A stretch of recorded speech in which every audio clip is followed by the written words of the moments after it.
Welcome to Confessions of a Higher Ed Social Media Manager, where we delve into the world of higher ed social media through the eyes of people behind the screens. Join us as we explore the ups and downs and everything in between when managing online presence for colleges and universities. From navigating the latest social media trends to dealing with crisis management, we'll hear firsthand accounts of what it's really like to be a higher ed social media manager. We'll sit down with masterminds behind some of the most innovative and engaging social media campaigns in the field and hear their behind-the-screen stories, best practices, and insider tips. Whether you're a seasoned pro or just starting out, sit back, grab your headphones, and get ready for some candid confessions and valuable insights into the world of higher ed social media. Confessions of a Higher Ed Social Media Manager is part of the Enrollify podcast network. You can subscribe to this podcast at enrollify.org or wherever you get your podcast.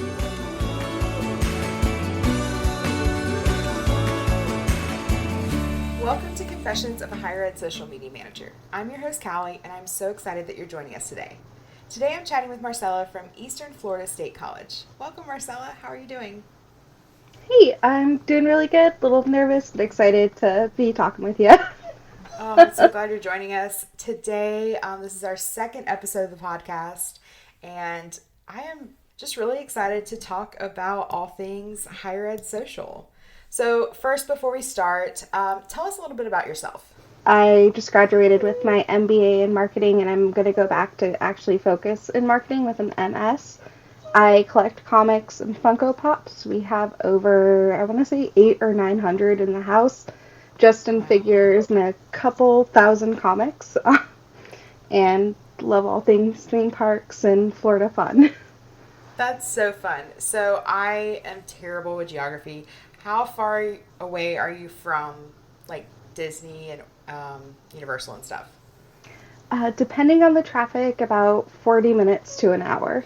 Oh, that's a lot closer than I thought. Again, terrible with geography. Don't know where anything is. But that, I feel like, would be dangerous for me. I wouldn't go all the time. At least, I think 2 or 3 times a month. So fun. So jealous. I have been impulsive and grabbed a coworker who's now one of my best friends, and we impulsively took a weekend trip to Disney once. I literally worked from her house on a Friday and was like, you have 20 minutes, go pack, we're going to Disney. And she's like, what? And I'm like, hello, nice to meet you, I'm impulsive, you want to go to Disney with me? So we had a great trip, and I can't wait to go back again. So I would love to chat a little bit more about what led you to higher ed social. I know that you're relatively new in the role. That's a very unique perspective that we don't often hear from a lot. And so how long have you worked in higher ed social, and what led you to this point? Coming up on about 6 months. I started last October, if I did my math right. And I got my bachelor's in public administration. I love the school that I went to, and I was already working there in financial aid. I saw that the position was open, and it was kind of like a leap of faith. It aligns with my goals getting into marketing. It would help the community that I want to see grow and love, and everything kind of fell right into place from there. That's so cool. I feel like it's always interesting to hear how people get into higher ed social, because it's not the same for all people. Some people are in marketing roles or work somewhere else in the school and like transition into that social media role. I was the intern that became the social media manager for my first school, and it's always one of those things where it's not the standard job where you apply and get it. Sometimes it is, but a lot of times people fall into it in very different ways. So that's really cool to see that that's how you got into it, and that you've been into it for 6 months. So what's your first impressions after the first 6 months? Very busy. Yes. Probably one of the more fast-paced environments that I've worked in. I did retail for 5-6 years before that, and I thought that was fast, but jumping in, we had all the Halloween stuff, then commencement, then winter break, jumping back into spring. It's always something going, and which is fun. There's always something new to do, and we're in the process of building a new website right now, so there's a lot of hands-on training and working with that I didn't initially expect to dive into. I will tell you, you haven't experienced this yet, but summer in higher ed is golden. It will slow down to a snail's pace. Sometimes I remember like banging my head against the desk, like, what can we do for content? Like, how did we go from 100 to 0? Like, Mhm. it really is, like, especially that last week heading into graduation and commencement and stuff. And then all of a sudden it's like, boom, it's silent until beginning of August when you get prepped for students coming back. So the rest is coming. The break is coming. But yeah, starting in October, really December I guess has like a week or two that's like a little Mhm. lower key, depending on if your school gives you like the whole week, the whole time off. I've worked for two different institutions that one gave more time off, one gave less time off, and then jumped back into the semester immediately into Mhm. January. But summer is coming. It is a much slower pace, and it really gives you the chance to like plan stuff out so Mhm. that when you're in that fall rush and spring rush, you're not feeling as much behind because you can do some of that planning in the Yeah. summertime. With the summer stuff, that's actually one of the campaigns my director's a little more hands off on right now. She sent me an email like, I want you to update this thanks page, update this landing page, like make QR codes for our Space Coast Daily and some other things. Partner with our other boss to work on some stuff for that, and that's just kind of, I like that it's a little bit calmer, but it's definitely, Yeah. it's fun to kind of, oh, I can play around more. Yes. One of my biggest tips for summer in general is if your school has a hashtag that's really branded well and like that your students use often, is tap into that and like kind of stalk where students are and then encourage them. Maybe it's a pair of branded sunglasses or something that you get from your admissions office or something that you can give away during the summer, and encourage people to use either your hashtag or your hashtag, like whatever the name, like whatever your hashtag is, plus summer, and get people to share where they're traveling. And then another one of my favorite tips is I've used this line at every place that I've worked, and I just hope that people don't catch on that it's like one of my go-to signature posts each summer is it's near, far, wherever you are, always rep whatever your school is. And so I either ask students that are traveling, if I know them well, I'll like shoulder tap some students and say, hey, can you wear our school shirt when you're traveling this place? We use the Instagram stories to ask people where they're traveling for the summer, and then we message them and like, hey, if you have this shirt, will you take it on your trip? And we'll repost it. And like, I'm like dragging content out of people because it does get like a desert, like it is silent on campus during the summer, and unless your school has like big summer programs. But both schools that I worked at, like, it was, you could go weeks without seeing someone under the age of 21, and then you see the incoming first year students like there for orientation, you're like, yes, it's students. Some of my favorite moments, golly, you don't realize how much you like really are going to miss them until they're gone for those 3 months, and then it's like, yes, you're back, okay, cool, back into the fast paced. So what do you think? I know you're new to this job, but I'd love to know from you, what do you think is the most under discussed part of this role? What is something they don't tell you, but that you've learned through your last couple months, that's either required or expected, but just isn't often talked about? Probably all the stuff that goes on behind the scenes. We have a lot of fun events on campus, a lot of exciting things that are always going on, but we have to stick to scheduling things kind of in a good flow where it's not too much in one day or too late after the event, and it's either getting those photos late, not at all, some of them blurry, and it's just because I feel sad because I want to, just highlight the student life we have, how much our coordinators do, and it's just one of those things that it's kind of like, I can't, I don't think we can maybe try fit this in, we'll see, and then some things it's just so late, and it's just that I don't want to say like go, go, go time frame, but it sometimes It feels like is. that. It's where things are always jumping. I feel bad for missing things. Have you discovered any like specific either department or faculty staff member that is very determined to get every single thing that they do posted? Have you run into that yet? We do have one. He is fantastic for the school, for the community. I actually believe he's on one of our local government councils, and it's exciting to see everything that he posts, even if it's not something that we share. It's always amazing to see, and we try and share as much as we can. But it's That's so just cool.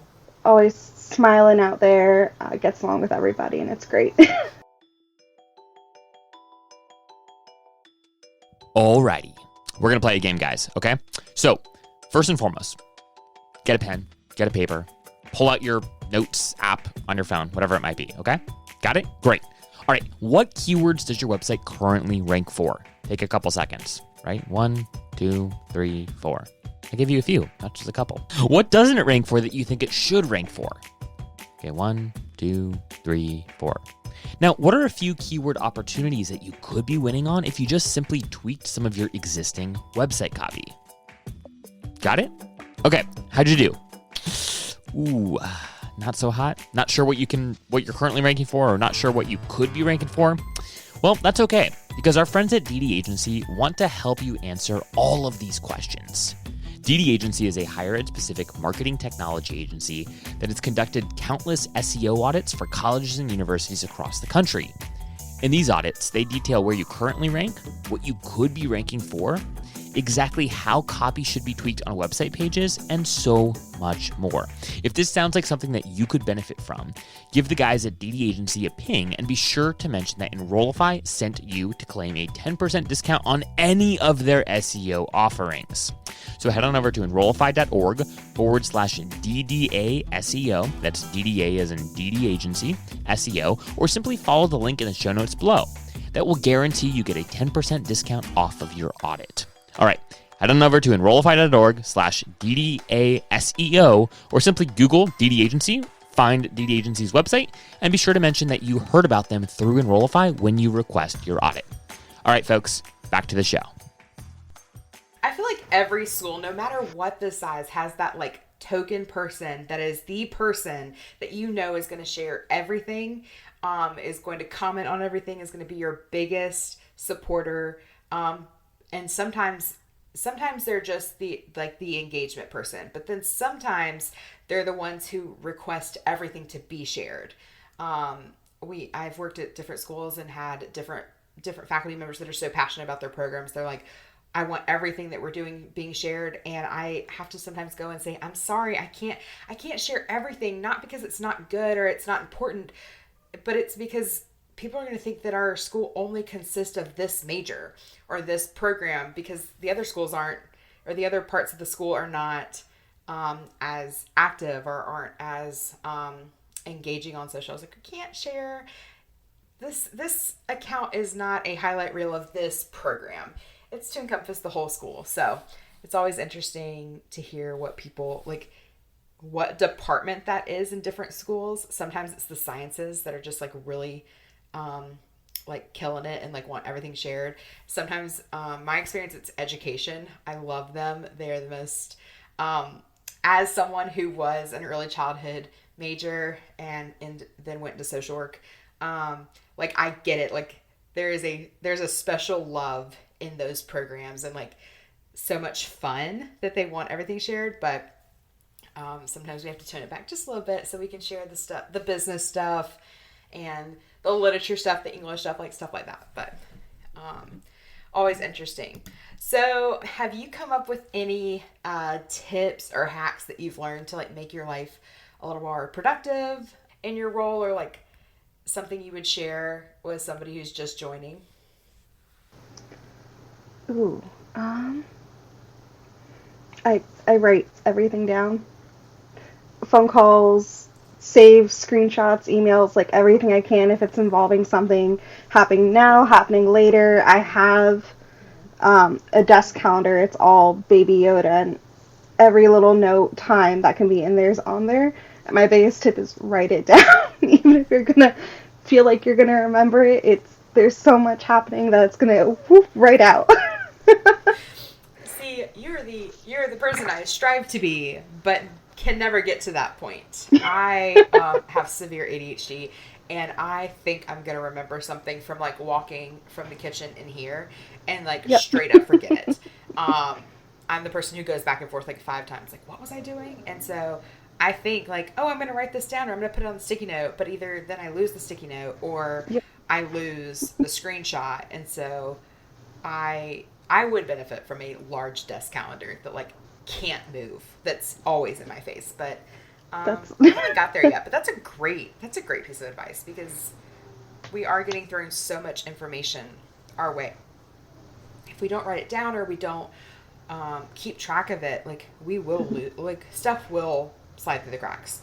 I have had that happen way more than I want to, but 100% something that I know personally I need to be better at. So that was a good one. I like that. If you weren't working in higher ed, I know you're new, so this is not something you really want to be thinking about right now. But if you weren't working in higher ed, this opportunity didn't work out. Like, what is something else you would like to try? Like, if you could have any dream job, what would that be? The bar is high for this one. I would love to do marketing for the Disney company, like specifically for their theme parks, promotions management. It feels like it would be very fun, but I know just even thinking about that's one of those, wish upon a star kind of 6, 7, 8 years down. Yeah. I feel like if you work in one Florida, or work in marketing of some type, like working for Disney and like the happiest place on earth, if that hasn't been on your radar, then do you really like making people happy? Right. Like that's a goal for so many. Yes. To work with them, and just the culture that they've created. I've really tried to mimic some of what they do on their social and what they do as a company. Like, they really address each person as not like a problem to solve, but like, how can we make this more enjoyable for this person? And so when people message our social accounts or ask questions about financial aid, instead of just saying contact financial aid, I like to go contact financial aid on their behalf, make sure I'm getting the contact for the right person, and then saying, hey, the answer to your question is X, Y, and Z. In the future, if you have any questions, here is X person in the financial aid office that would be more than happy to help you. And I think when we treat social as more of like a fun, like supportive customer service line when needed, we create the opportunity for more of our followers to become raving fans, and then to tell others about us. And then we go down that whole road of we need people to enroll in our schools. We want people to apply. We want people to join us. And if they see us as friendly and helpful on the social side, then hopefully that will transcend into our campus culture. And then people really will have that same experience on campus as they do when communicating with us online. That's a big goal for me. Is like, I never want to give false hopes for what our campus environment is, but I think every campus is trying to get to the point where they're providing excellent customer service and trying to be as helpful as they can be. And Disney is a great example of that, and how they really make people feel seen and not just a number. Yeah. So next up, I know that you are still new in this role, but are you a scheduler, or do you post things on the fly? Mix of both. We've been trying to use our stories feature more, so I really like diving into that kind of on the fly, right beforehand. Like, hey, like tonight we have a big bachelor's expo going on for students to kind of explore our programs. And so I'm planning something to get posted later this afternoon to encourage them to go. So I guess, but for events I can actually be there, I like to kind of post on the fly, like, oh, we have this, we have that. I guess it also kind of falls under a scheduler. Yeah, no, I mean, it makes sense. I'm a mix of both too. I feel like there are some things that if I know is going to happen, like there's no chance it's going to change, it's not up for debate. Some of that I will schedule ahead of time, but most of the time I'm on the fly because you never know what's going to change. You never know what's going to happen in the world or at the school or in the state that's going to come up that we need to pause our content. And also it could just be bad timing. Like it may not be the best thing to be posted that day. Maybe we forgot a national holiday that we now need to swap content out for, or because inevitably we're going to forget one at least once a year. That's something that we should have remembered that we didn't put on the calendar. We didn't move over to the following year. There was something recently that I think was like that. I can't remember what it was. I forget them. We saw like 2 days later. I'm really bad about it, but like the one that I have wanted to celebrate for years that I have not been able to pull off because I don't give myself enough heads up time for it is National Puzzle Day. It has nothing to do with higher ed, but I want to make the play on words of like you're a piece of our puzzle and like have a photo of campus and do like a time lapse of putting the puzzle together. But that requires thinking ahead of time to order the puzzle before the day before the event, the day before. Yeah. And I usually don't get the alert until the day before, and then I'm like, oh my gosh, tomorrow's National Puzzle Day. We're year 7 into not making this happen.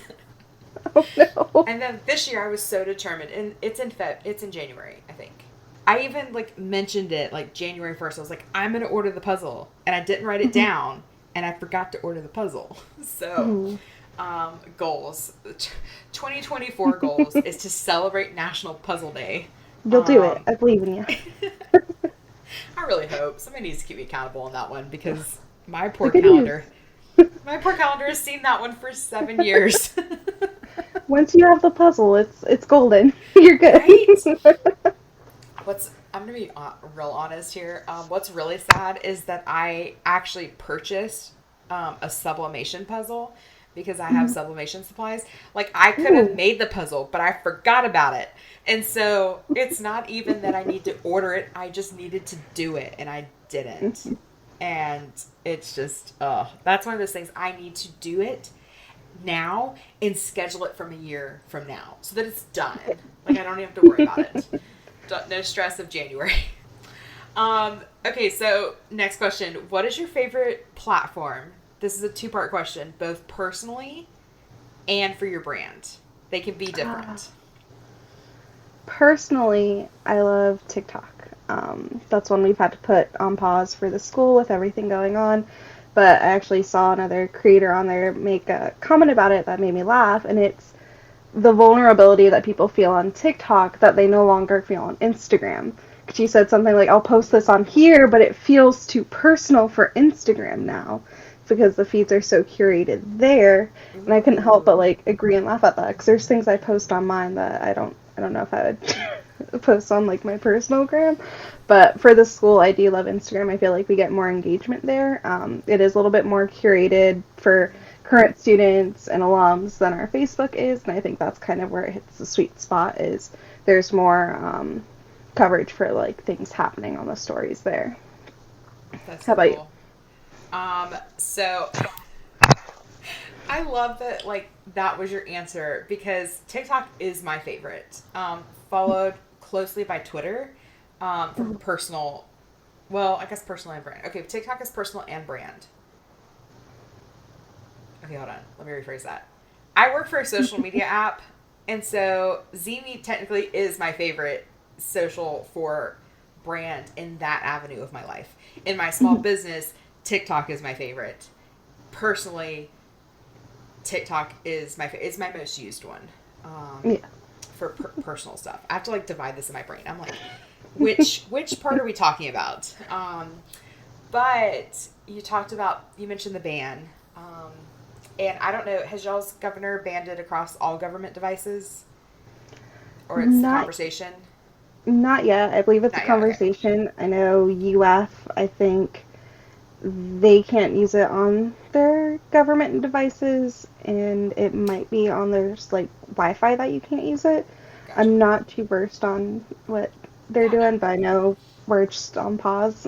It's changing every day. And Yep. so I really love that you brought that up because, and you had no idea this was even happening, but I am actually, by the time this episode airs, I will have spoken on a TikTok panel with TikTok's head of cybersecurity and data Oh wow. for TikTok for the US. And so that's happening this coming weekend at South by Mhm. Southwest. And yeah, I'm joining them on Saturday to be able to talk about the bans and talk about how that impacts our industries. Specifically talking as a small business owner because 95% of my orders for my greeting card business come from TikTok. And Yeah. so that's very impactful for me. But in the education space, it does. It makes an impact. We had a video for the university that I used to work for that it's a very small private Christian college here in South Carolina, and our follower count is like 700. Like it's not big, but my student team had recorded a TikTok on graduation day in May. They did not tell me about it, which I love. We had words afterwards, but it's in the best way. They bought these little squishy toys and they passed them out before graduation. And when they walked across the stage and they went to shake our president's hand, they transferred that sticky toy to his hand. And he like looked at it and was so confused at what they just handed him. But in the process, so they're grabbing his hand, they're grabbing their diploma, they're smiling for their photo, and he's trying to smile for the photo, but also trying to figure out what the student just put in his hand. And so then they start walking away. He looks down at it and he's just like, and then he passes it off. And it happens multiple times. It wasn't every student, but it was like scattered Enough. throughout the student body. And our student class president, she was the one running our TikTok at the time, she recorded it from the audience. And so she recorded all of these people walking by and like put captions of like what she thought our president was thinking in that moment. Like, not another one. What is this? Why is it sticky? But I love the video because at the end, or like during like the graduation, then walking across stage, the table that all the diplomas are on has our logo big and bold right front and center. And so it was free publicity to everybody who saw that. But because that was such a fun prank on the president and graduation at that time around graduation, it went viral. It got 370 something thousand views. And it led to our president coming back and saying, okay, what other things can I do to go viral? And I'm like, that's not how it works. That. It's fun when you're the one we're playing the joke on, but you can't manufacture doing something that's going to go viral. Like that was a straight up prank that did so well. But Sorry about that. TikTok is really good for getting your name in front of people that are not usually following you. So I really hope that we can kind of pause the whole ban stuff. And I know that TikTok is working on moving their data to a data center in Texas. They're trying to bring all of that data to U.S. soil. And that's part of the session we're talking about. But yeah, it'll be interesting to see how that plays out over the next 2, 3, 6 months. And how that impacts our jobs and our roles and how we use that specific platform to engage with followers and to engage with current students and future students and really get our names out. I think it's super helpful for small schools that don't have as big of the name recognition as the large universities, the flagship universities for states. And it really allows more of an equal playing field for small schools to be seen and heard by future students or prospective students.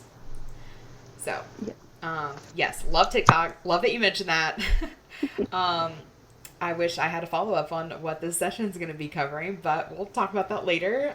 If you follow me on Twitter, you can go back and see all of my tweets from this conference, but by the time this airs, that'll be over. So, Okay, next up, what is something that you wish you could pull back the curtains and let people see behind the scenes at your job?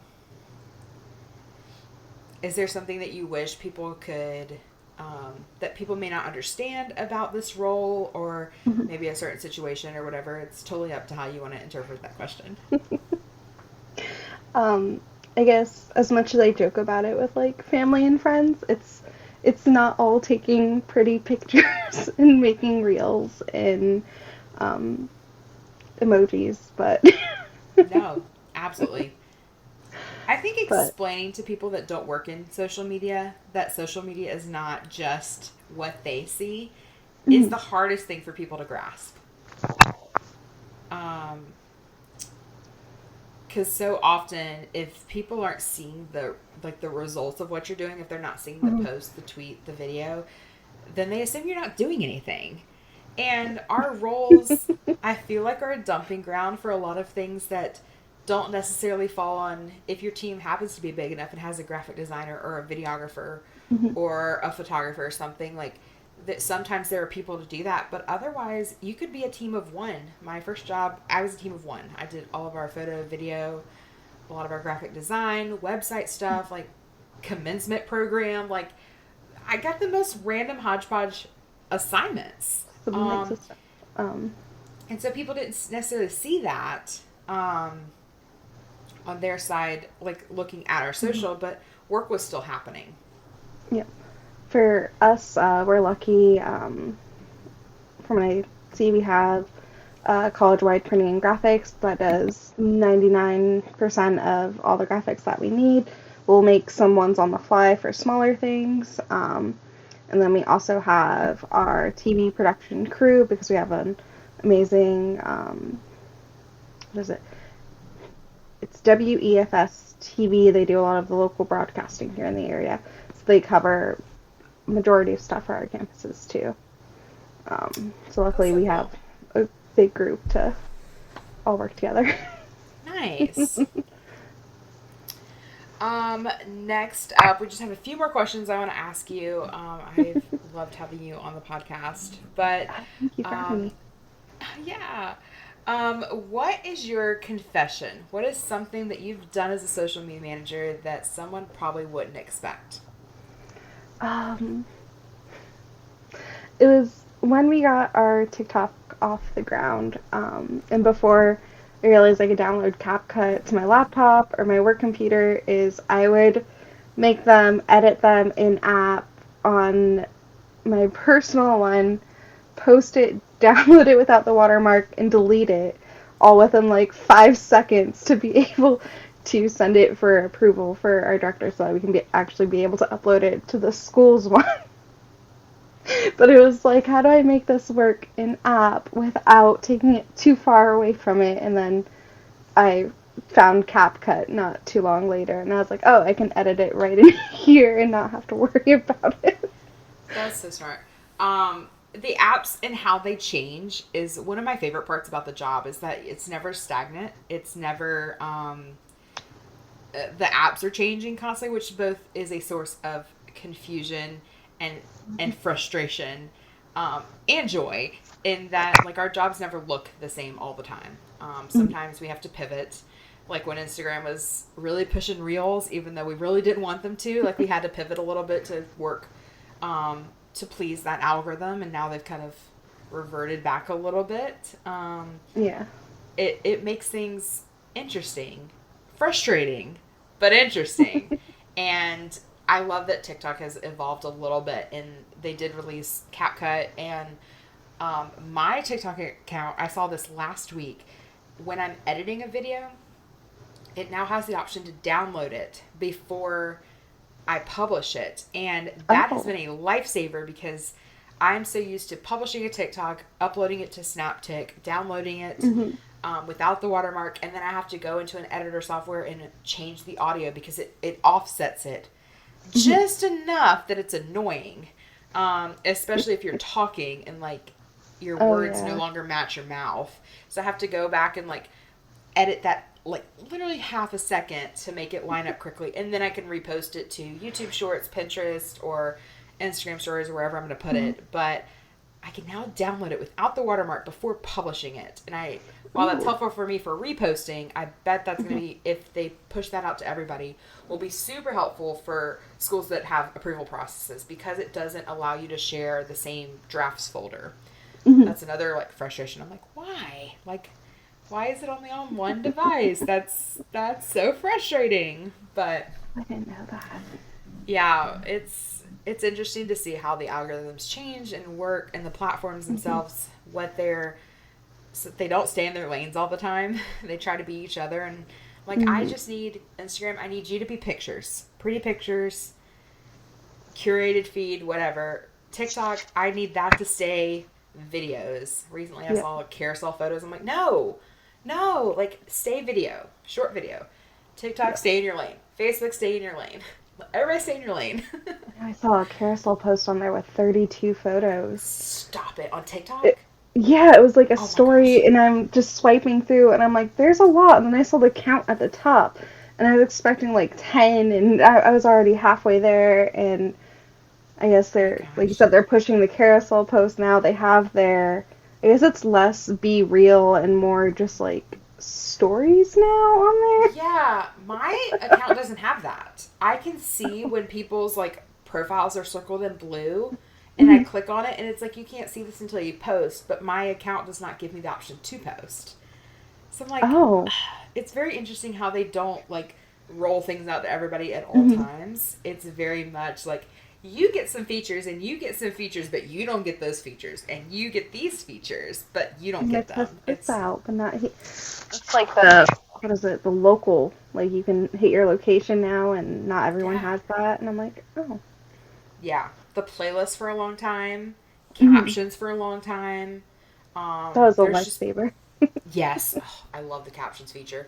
I remember the other day I was pulling a video to share, repost, and I remember typing out every single word of this 30-second video to caption it myself in app, and having to like time it and remembering how long it used to take me. And now I hit a button and then just put the background on it, and it does the captions for me. And it's just, such a time saver for accessibility, but also,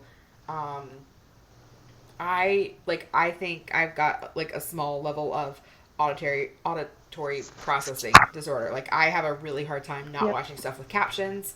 Sometimes like I'll hear you and it, like, I'm not hearing you, like it's not processing. And so I didn't realize how much I relied on captions until the pandemic, and everybody was wearing masks, and I'm like, oh crap, like, I don't know what you're saying. No. Like, I am not hearing, or I'm hearing words, but it's not making sense. Like, no, or there's a delay, you see their mouth moving, and you're like, I missed something in there, and it's, nope. It's just a reminder to me that accessible social media is not just for people who have like full auditory, like, disabilities, like, or can't, like, you can't be, like, it doesn't have to be fully deaf or fully blind to need alt text. Like, it really is helpful for all the whole spectrum in between it. And so really just reminds me that while it may take me an extra 10, 15, 30 seconds to caption something or to put alt text on it, it is worth it, because that means somebody else is going to get to engage with our content that may not get to if I don't take the time now to do it. Like, it has to be part of our process in everything. So I have some last questions. These are rapid fire. I did not give you a heads up on what these are, so they're even more fun. Okay, these always make me laugh. If you were going about your normal day, how many owls would you need to see before you thought something was wrong? Are they just like out and about, or are they like in my office? Either. If you like, you're going about your day and all of a sudden you saw an owl and then you saw another one, like, how many would it take before you're like, something's up here? 3. I don't think I've ever really seen them here. I've only lived here for about 8 years, but I want to say 3. Yep. It's an odd bird. Yep. Okay, so you talked about Disney, so this is a great question for you. If you were in the castle when the spell was cast and Beast's castle transformed, what object would you become? Oh gosh. I don't know. A spoon is the first thing that came to mind. I just, lay low, like, just kind of, like, I don't think I'm not going to get in the way. I love that. Two more, because these are fun. I literally found this person on TikTok that was like, everybody needs a good dinner party question. And she gave hers, and then it was like comments were tons of these questions. And I was like, I'm going to pull these in the podcast because these are fun. Would you rather fight one horse-sized duck or 100 duck-sized horses? I'm gonna go duck-sized horses, because I feel like that's about the size of a chihuahua. But a horse-sized duck just sounds terrifying. Like, have you seen their teeth?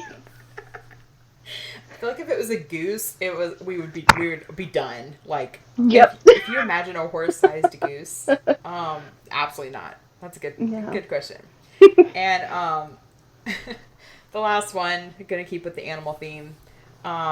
If you had to hide a giraffe from the government, where would you put it and why? Oh, my house is too small for this. I want to say a shed, but, like, that's gotta be a really tall shed. If it's, like, a baby giraffe, we'll put you in the shed. We'll bring you out later. That's funny. Yeah, I don't know where I would hide a giraffe. Like, I did see somebody that commented. Very still. Yeah, right? I did see somebody that commented on this post and were like, I'd put it in a zoo. And I'm like, well, that's logical. That is. My brain didn't go there. But no. Well, thank you so much for joining me today. I greatly appreciate it. And we're going to have your places that people can find you on social in the show notes of this podcast if people want to get in touch with you. And thank you so much for joining, and thank you to everybody who tuned in for our second episode of Confessions of a Higher Ed Social Media Manager. Thank you for having me.